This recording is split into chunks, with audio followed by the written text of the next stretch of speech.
아멘. 성가대의 찬양 감사합니다. 오늘은 예수님의 마지막 일주일이란 제목으로 말씀 함께 나누겠습니다. 오늘은 종려주일입니다. 예수님께서 십자가 죽음을 위해서 예루살렘에 입성한 날을 기념하는 절기입니다. 예루살렘에 입성하실 때 사람들이 종려나무 가지를 들고 호산나라고 외쳤습니다. 이를 따서 종려주일이라고 우리가 이야기하고 있습니다.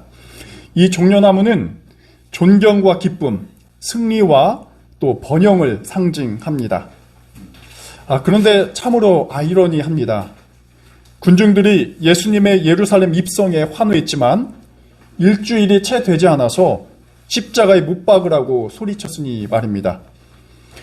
슬픔과 기쁨이 급격하게 교차하는 시기가 바로 이 오늘 종려주일이라 할 수 있겠습니다. 우리가 보낼 이 한 주에 종려주일, 또 고난주일, 성금요일, 또 부활주일이라는 아주 교회 역사에서 아주 중요한 이 카이로스의 시간이 가득 채워져 있습니다.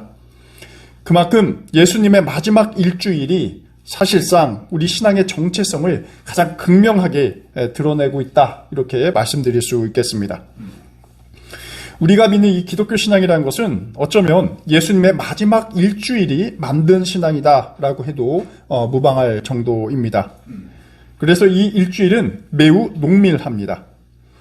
구약의 이사야나 또 스가랴와 같은 예언자들이 이 메시아의 순환에 대해서 수천 년 전 예언한 바 있습니다. 그리고 이 예언이 실현되는 때도 바로 이 일주일이었습니다. 그렇게 복음서는 예수님의 이 마지막 일주일에 대해서 매우 극적으로 묘사하고 있습니다. 오늘 아침에는 여러분과 예수님의 마지막 일주일을 함께 따라가 보고자 합니다. 정확하게 말씀드리면 예수님께서 십자가에 달리시는 그 금요일까지 저희가 한번 살펴보려고 합니다. 종려주일을 시작으로 해서 예수께서는 죽음을 앞두고 1분 1초를 과연 어떻게 보내셨을까요? 예수께서는 십자가 처형을 두고 도대체 어떤 생각과 또 어떤 삶을 우리에게 보여주셨습니까? 이 일주일을 우리가 면밀하게 한번 들여다볼 필요가 있습니다. 이 압축적인 시간 속에서 중요한 신앙적 통찰을 끌어내는 것만큼 또 중요한 것이 있을까? 이렇게 화두를 던져봅니다. 오늘 예수님의 마지막 일주일을 함께 따라가기 전에 우리가 한 가지 놓쳐서는 안 될 것이 있습니다. 그것은 바로 예수님께서 전혀 부활을 염두에 두지 않으셨다는 전제입니다. 난 죽지 않아. 십자가에 달린 후 사흘 만에 다시 부활할 거야. 라는 확신은 십자가 죽음을 목전에 둔 예수께서 전혀 찾아볼 수 없었다라는 것입니다.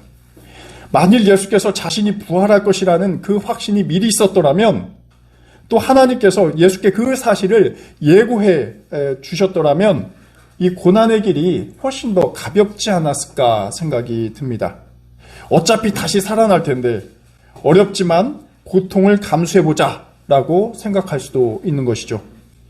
하지만 그렇지 않았습니다. 예수님은 자신의 부활에 대해서 알지 못했고 또 무지했습니다. 그만큼 예수께서는 자신에게 주어진 죽음이라는 이 삶의 무게를 굉장히 처절하게 느끼고 또 고통을 감수해야 했다라는 것을 우리가 알 필요가 있습니다. 그러면 이제 예수님의 마지막 일주일로 들어가 보도록 하겠습니다. 월요일입니다. 하루 전 예수께서는 군중들로부터 호산나 환호를 받으면서 예루살렘에 입성하셨습니다. 환호성의 여운이 아직 가시지 않았습니다. 당시 1세기 로마 유대인 역사가인 요세푸스가 한 기록에 따르면 이 6월절 예루살렘을 찾는 사람들의 수가 270만 명에 해당한다고 합니다. 굉장한 인파가 아닐 수 없습니다. 이들이 모두 예수님을 환영한 것은 아니지만 적지 않은 군중들이 이미 예수님의 호산나 외치면서 이렇게 예수님을 환영했을 것입니다. 근데 여러분, 이들이 무엇을 가지고 예수님을 환영한 것일까요? 또 열광한 것일까요? 유대 군중들은 왕으로서의 예수를 그렸을 것이 분명합니다. 로마로부터 정치적 해방을 가져올 그러한 메시아로 판단을 했습니다. 반면 대제사장들과 바리새인들은 이 군중들의 열기를 지켜보면서 큰 혼란에 빠졌을지 모르겠습니다. 이들은 아마도 예수께서 유대 민중들을, 이 군중들을 선동해서 로마에 항거할지 모른다는 어떤 두려움도 있었을 것입니다. 이렇게 청중들의 다양한 반응이 있었지만 예수께서 왜 예루살렘에 입성하셨을까? 이에 대해서 정확하게 깨닫는 사람은 없었을 것입니다. 그리고 하루가 지나서 월요일이 된 것입니다. 예수님께 있어서 이 월요일이라는 것은 굉장히 절망의 시기였습니다. 왜냐하면 예수께서 목격한 이 예루살렘 성전은 그야말로 강도의 서굴과 같았기 때문에 그렇습니다. 온통 종교로 장사하는 자들만이 한데 모여 있었던 것입니다. 그리고 우리가 잘 아는 성전 정화 사건이 이 월요일 벌어지게 됩니다. 예수께서는 성전 뜰에서 물건을 매매하는 사람들 내쫓으셨습니다. 또 환정사이며 번제물 파는 사람들과 그들의 상과 의자를 뒤집어 엎으셨습니다. 예수님의 이 행동은 단순한 해프닝으로 그치지 않습니다. 마가복음 11장 18절에 보니까 이 사건을 계기로 바로 대제사장들이 예수를 어떻게 죽일까 그 방법을 본격적으로 논의하게 됩니다. 이 예수님의 행동은 단순히 성전에서 매매 행위, 이 어떤 상업 행위를 한 것에 대한 경고가 아닙니다. 핵심은 이런 구조를 만드는 유대 지도자들에 대한 어떤 도전이었습니다. 이미 대제사장들은 이 하나님을 섬기는 자가 아니라 돈과 권력을 섬기는 자로 둔갑해 버렸습니다. 그리고 예수님은 이를 아주 정확하게 간파하셨습니다. 그리고 주님께서는 성전은 강도의 소굴이 아니라 이렇게 말씀하시면서 또 대제사장들을 이 강도에 빗대어서 비판하셨죠. 바로 이러한 소동이 벌어진 후에 늦은 저녁이 됩니다. 그리고 예수님은 오늘 우리가 본문에서 본 것처럼 제자들과 함께 성 바깥으로 나가게 됩니다. 이제 둘째 날 화요일이 됩니다. 이번 화요일은 굉장한 논쟁이 있었습니다. 그리고 예수님과 제자들에게는 굉장히 피곤한 하루였습니다. 특히 화요일에는 예수님과 대제사장 그리고 율법학자, 장로들 간의 논쟁이 하이라이트가 됩니다. 마가복음 11장 27절부터 이 논쟁이 시작합니다. 이 종교 지도자들이 예수께 와서 이렇게 질문합니다. 당신은 무슨 권한으로 이러한 일을 합니까? 누가 당신에게 이러한 일을 할 수 있는 권한을 주었습니까? 라고 묻습니다. 한마디로 예수님의 권위 논쟁입니다. 이 물음은 사실 예수님의 정체성이기도 해요. 당신은 누구냐 하는 것입니다. 이미 유대 지도자들은 예수께서 전날에 성전에서 이 소동을 핀 사실을 굉장히 잘 알고 있었습니다. 게다가 예수께서는 이 성전이 멸망할 것이라고 거의 저주성 발언까지 내놓은 상태였죠. 그렇기 때문에 지도자들 사이에서는 도대체 이 젊은 청년이 누구인가에 대해서 묻지 않을 수가 없었습니다. 특히 무슨 권위로 그러냐는 것입니다. 이 질문을 들은 예수님께서는 이 지도자들에게 역으로 질문을 하게 됩니다. 요한의 세례가 하늘에서 온 것이냐 아니면 사람에게서 온 것이냐 라는 질문입니다. 이는 굉장히 허를 찌르는 질문이기도 합니다. 이 질문을 받은 지도자들 사이에서는 즉각적인 답변을 하지 못합니다. 그리고 서로 의논합니다. 만일 세례 요한이 하늘에서 왔다, 하나님께서 보낸 자다 라고 말하면 어떤 일이 벌어지게 됩니까? 예수께서 왜 그를 믿지 않느냐 할 것이 뻔한 것입니다. 여러분, 이 말은 무엇입니까? 세례 요한이 말한 메시지에 관한 것입니다. 세례 요한은 한번 이런 이야기를 한 적이 있습니다. 자기 뒤에 메시아가 온다라고 예언을 했죠.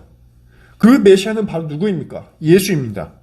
그렇기 때문에 예수님의 이 물음은 예수님 자신이 하늘에서 왔다는 말이기도 합니다.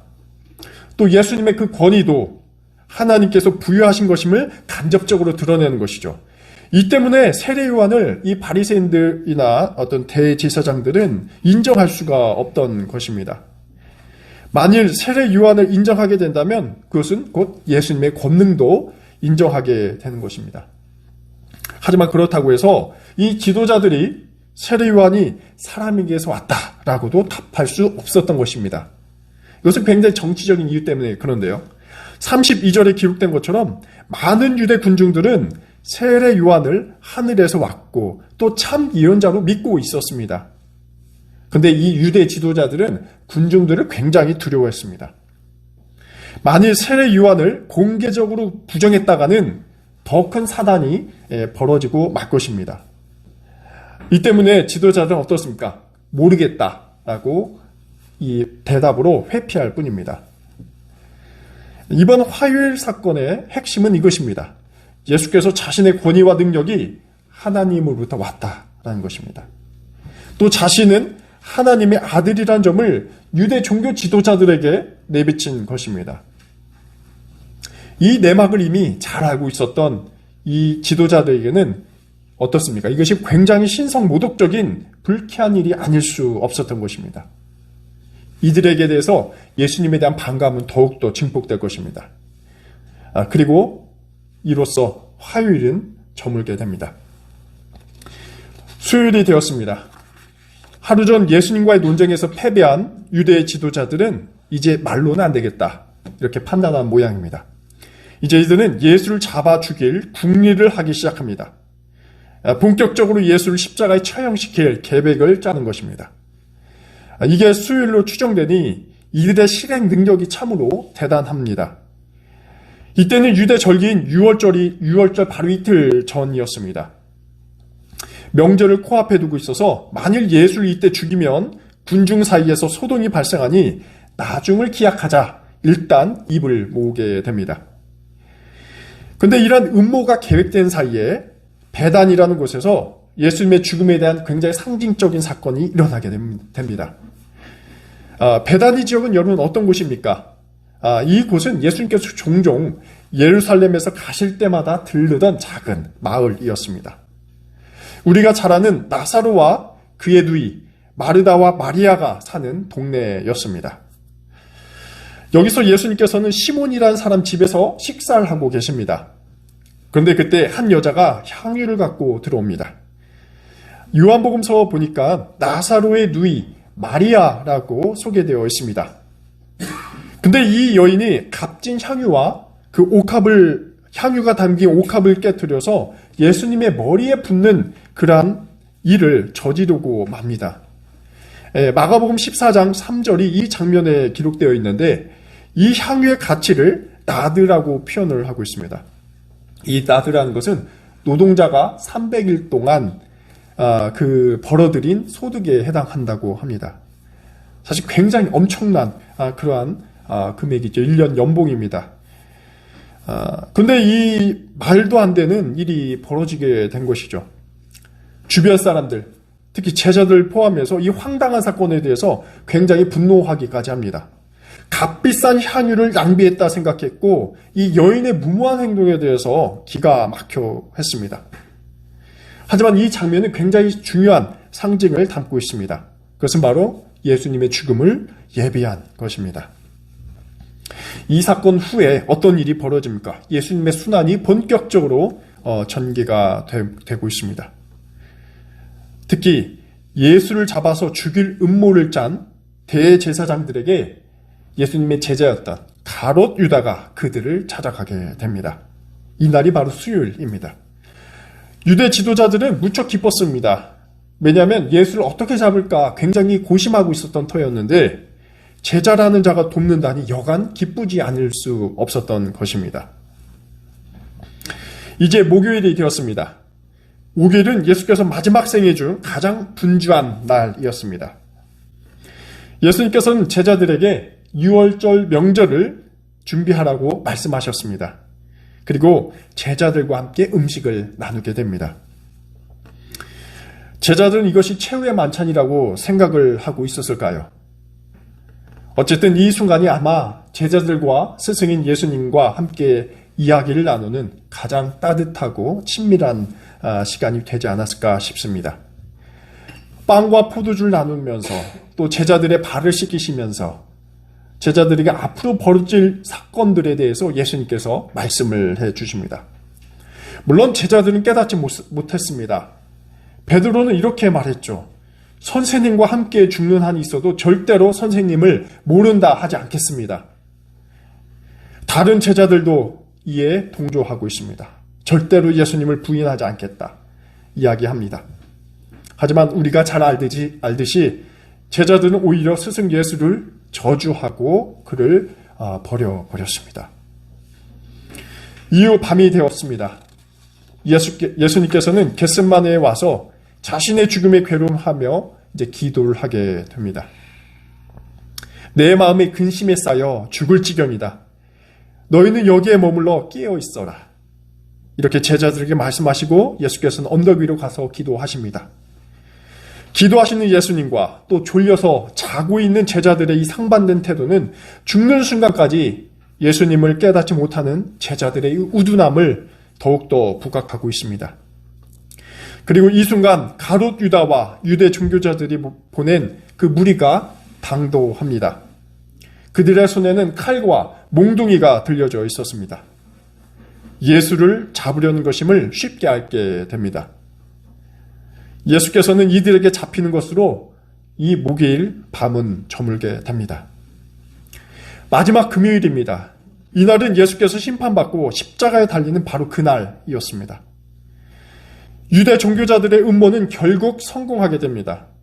예수님을 향해 외치던 그 군중들의 환호는 분노로 바뀌게 됩니다. 예수를 죽여라 외치게 됩니다. 예수님을 의로운 사람으로 부르던 빌라도 총독 역시 유대인들의 언성을 이기지 못했습니다.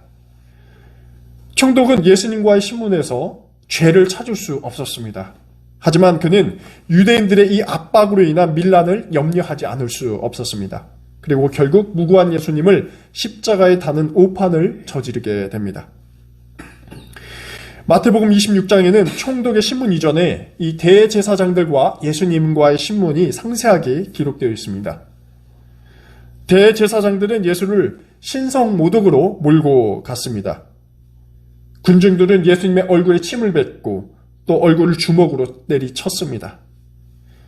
이 상황을 제자인 베드로가 목격하게 됩니다. 겁에 질린 베드로는 마지막 만찬 때 예수를 부인하지 않겠다 결단했지만 이것을 금세 포기할 수밖에 없었습니다. 사람들이 베드로를 향해 당신도 예수 한패였구나 라는 그 의심의 눈총에 대해서 할 수 없이 이렇게 답합니다. 나는 예수를 알지 못한다. 이날 가롯 유다 역시 죽습니다. 예수님을 팔아넘긴 그 가롯 유다는 예수님께서 유죄 판결을 받으신 것을 보고 버뜩 정신이 들었습니다. 자신이 받은 그 은돈 30입을 대제사장들에게 가서 돌려주려고 했습니다. 하지만 그 제사장들은 받지 않았습니다. 이미 늦었다라는 것입니다. 이 역사적 사건을 되돌릴 수는 없었습니다. 유다는 그 즉시 은돈을 성전에 내비쳐버리고 스스로 목매달아 죽게 되는 것이죠. 이후 예수님께서는 십자가로 향하십니다. 금요일 오후였습니다. 대제사장과 율법학자의 그 조롱과 비난, 또 군중의 비난, 심지어 함께 십자가에 달린 강도들의 욕설, 예수님의 죽음은 그야말로 절대적인 고독 속에서 변호도 받지 못한 채 끝날 운명이었습니다. 다만 십자가 곁에서 예수님을 지켜본 이들도 있었습니다. 예수님의 어머니 마리아, 그리고 작은 야고보와 요셉의 어머니 마리아, 또 세베대의 아들의 어머니 살로메였습니다. 예수님을 줄곧 따라다니던 제자들은 흩어지고 이 세 여인만이 남아서 숨을 죽인 채 예수님의 죽음을 슬퍼하며 예수님을 죽음으로 맞이하게 됩니다. 여러분, 예수님의 예루살렘 입성부터 또 십자가 죽음에 이르기까지 이 마지막 행적은 우리에게 무엇을 말하고 있습니까? 군중들의 환호는 분노로 바뀌었고 증오로 바뀌었습니다. 또 타락한 예루살렘 성전을 깨끗하게 하신 이 사건은 유대 지도자들을 분노를 자극하게 됩니다. 또 예수님의 권위를 놓고 벌어진 논쟁은 대제사장들의 그 모멸감을 더욱더 증폭시켰습니다. 예수님을 어떻게 죽일 것인가 그 국리를 촉발하게 되는 것이죠. 또 베다니 식사 자리에서 벌어진 기름 부은 사건은 예수님의 순환과 장례를 상징적으로 보여주었습니다. 여기에 가룟 유다의 배신과 마지막 만찬에서 제자들의 발을 씻기시는 예수님의 모습을 우리는 발견하게 됩니다. 그리고 곧 총독의 신문과 함께 예수님은 십자가에 달려 처절하게 죽으시게 됩니다. 이 마지막 일주일이 채 되지 않은 이 시간은 인간의 굉장한 연약성과 진리에 대한 강력한 거부를 굉장히 명백하게 보여줍니다. 예수님의 죽음은 다름 아닌 의인의 죽음이었고 진리의 죽음이었습니다. 십자가 죽음은 엇들 보기에 강자와 불의한 세력의 승리인 것만 같아 보입니다. 바로 이 틈 속에서 예수를 따르던 군중들이 있었고 또 제자들도 있었습니다. 지난 3년간 예수님의 발자취를 따르던 그 자들도 인간적인 연약함과 거대한 한계에 봉착할 수밖에 없었던 것이죠. 여러분, 오늘 우리 그리스도인들은 어떻습니까? 당시 예수님 함께 따라다닌 이런 제자들과 모습과 비슷하지 않습니까? 부정한 사회에서 비정한 공동체를 살아가면서 우리는 진리를 깨닫지 못하고 또 거짓말하고 또 부인했습니다. 예수님의 편에 선다는 결단을 매주 하지만 우리는 늘 겁에 질린 베드로처럼 불의한 자들 그 질문 앞에서 숨어버리고 사실을 고백하지 못했습니다. 강도의 소굴이 된 성전처럼 오늘 한국교회는 복음 이외의 세속적 가치가 교회를 지배하고 있습니다. 우리의 신앙 고백과 기도와 희망은 이러한 세상의 강력한 세력 앞에서 물거품이 된 채 예수란 진리를 팔아넘기는 현실에 직면하고 있지는 않습니까? 예수님의 마지막 일주일은 우리에게 인간의 전적인 무력함과 연약함을 가감없이 드러내주고 있습니다. 우리는 유대 군중들로부터 우리 자신의 욕망대로 메시아를 해석하는 또 절대화하는 그 모순을 엿보게 됩니다. 우리는 제자들의 모습을 통해서 예수의 정신과 가치를 거부하고 깨어있지 못하고 잠든 채 신앙의 영광만 취하려는 그러한 안일함을 발견합니다. 또 무고한 예수를 기었고 십자가에 처형하는 유대 체제와 로마 법정을 지켜보면서 오늘 한국 사회의 무법과 그 악함과 또 진실을 감추려는 모순과 직면하게 됩니다. 우리 공동체의 다양한 문제를 예수님의 마지막 일주의 광경을 통해서 조명해 보고 있습니다. 과연 우리는 이러한 개인적이고 집단적인 죄와 또 불의의 상황을 어떻게 극복할 수 있을까? 아니, 과연 그것이 정말로 가능한 것인가? 우리 인간의 능력으로, 세속의 법으로, 또 도덕으로, 윤리로 과연 그것이 회복하는 것이 가능한 것인가? 그러한 회복 가능성에 물음을 던지게 됩니다. 내일부터 시작하는 고난주간, 우리의 생각을 집중할 영역이 있다면 바로 여기가 아닐까요? 우리에게 아직 부활은 오지 않았습니다. 예수님 마지막 일주일은 우리에게 더욱더 처절하게 우리의 한계를 목도할 것을 또 들여다볼 것을 주문하고 있습니다. 무기력한 인간 그리고 우리 자신을 만날 것을 주문합니다. 우리 사회의 무법적이고 무자비한 법 집행과 또 권력자들이 누리는 그러한 권력 향유를 지켜보라고 성경은 말하고 있습니다. 우리의 삶에 대한 이러한 성찰이 깊어질수록 예수님의 부활은 더욱더 가치 있을 것입니다. 우리 낙산교회 교우님들께서 우리에게 직면한 이러한 도전들을 함께 성찰하시고 예수 고난의 의미를 깊이 깨닫는 고난주간 되시길 기원합니다. 기도하겠습니다. 하나님, 저희는 예수 그리스도의 진리를 거부했습니다. 처음에는 환호와 희망을 가졌습니다. 하지만 그분이 걸어가신 길은 오히려 군중들로부터 의심과 반목을 샀습니다. 신문의 무대 위에서 범죄자 바라바를 놓아주는 편이 더 낫다는 오판을 내리며 예수를 죽음으로 몰고 갔습니다. 주님, 이 시간 저희의 우둔함을 용서하여 주옵소서. 진실을 거부하고 불의에 침묵한 제자들, 또 저희들, 모두 당신의 십자가 죽으심에 그 어떤 변호도 하지 못한 존재임을 깨닫게 하옵소서.